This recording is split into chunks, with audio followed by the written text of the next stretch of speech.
Okay, you don't have to be a slave to belief systems that don't serve you. It is very, very simple. Are your beliefs serving you, or are you serving your beliefs?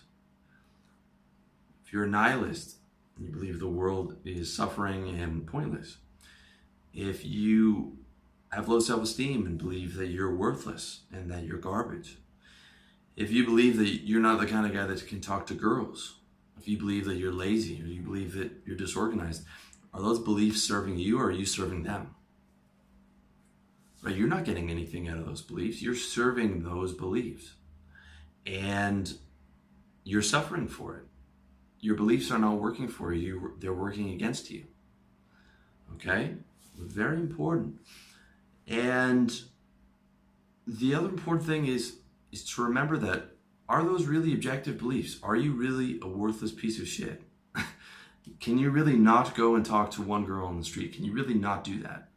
Okay? Or can you not put another $40,000 of income on top of your revenue stream this year? Can you not do that? Or $20,000? Or can you not put on 25 pounds this year? Can you really not do that? Okay, is that is that objective? Is that an objective fact? Okay, is that as certain to you as gravity? Is that as certain to you as, if I jump off this building, I'll die? That to me is a certainty. Okay, but nihilism or some other nasty belief system is not a certainty. Okay, it might seem like it is, but it's not. And the reason it's not and the reason you think it is because of confirmation bias. All right?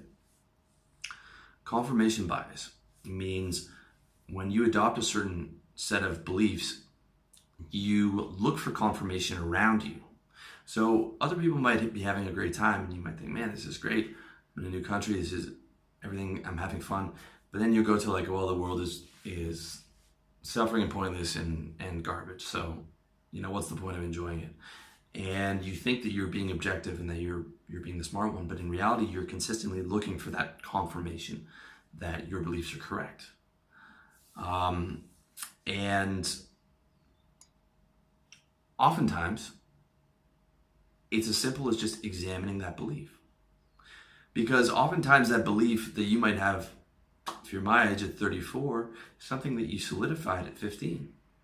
You solidified that with your 15-year-old mindset, and you never bothered to examine it again. It just became part of your reference points, and every time thoughts came up around that area, you would just react with that negative belief system that you never bothered to examine.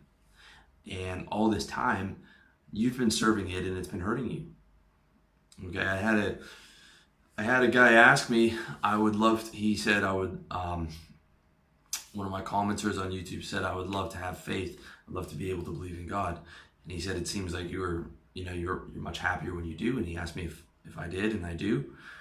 And if you look at the studies show, the people who do believe in God are happier for the most part. Now, I'm not going to preach to you here, but I can say in my experience, having been a nihilist and all different things in between, believing in God and a higher power and a benevolent higher power, I am much happier.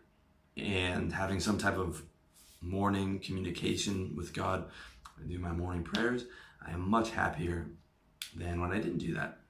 And also, looking back, every time that I've pulled away from that, some bad things have happened.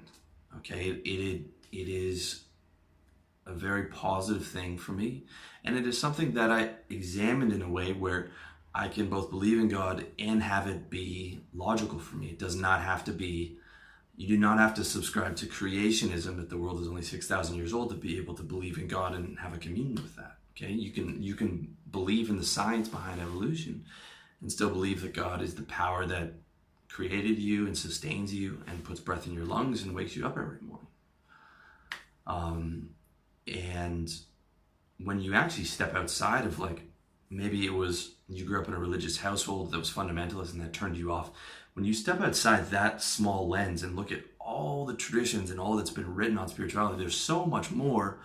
And there's so many intelligent people who have beliefs on that. And you don't even have to believe in Intelligent design, I haven't even read about intelligent design. I just believe in God as the creator of this world, and we were in perfect communion with that before we were born, and after death we go back to that. So that's my belief system. Okay, and that's a positive belief system. It's a very positive belief system. I think it is incredibly important when you are looking at, and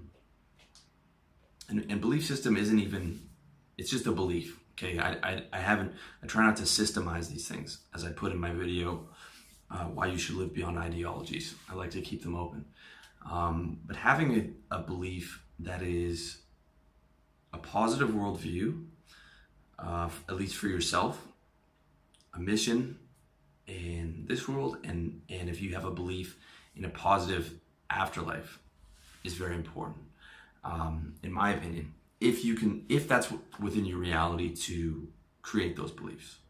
Okay, if you're agnostic or atheist, you can still have positive. You can still create a positive reality. You can still create a positive afterlife. You know, like your work on this planet is finished, and then you get to rest.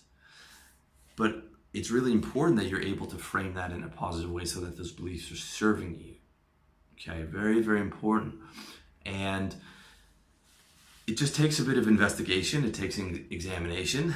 It takes a bit of creativity, but you'll find that when you actually go through your beliefs and look at which ones aren't serving you, you can do a hell of a lot to get those beliefs around to where they are serving you. And you don't have to be, you don't have to short circuit your logical brain, okay? If you're intelligent and you look around at the political system of our world, you can look around and say that, you know, man, it is fucked up. And, you know, there are some bad people running the world. And then you go back through history and you can see that pattern repeats itself. You know, the bad people, you know, aggressively chase power and do bad things to others in the name of that power, propaganda and all these things. And you can look around and see a lot of people that are legitimately suffering, people with disease or who are handicapped or homeless and this and that. And you can still hold those beliefs. However, you can say, those beliefs exist, but I can make my life really good. Okay? And when I do make my life good, I can be grateful that I'm able to create this lifestyle. So you don't have to sit there and contemplate how horrible everything is in this negative way. You can say, look, this is how it is, and that makes me more grateful for what I have. Okay, so you don't have to short circuit your logic. You don't have to, remove that logical component. You can just frame it in a more creative way.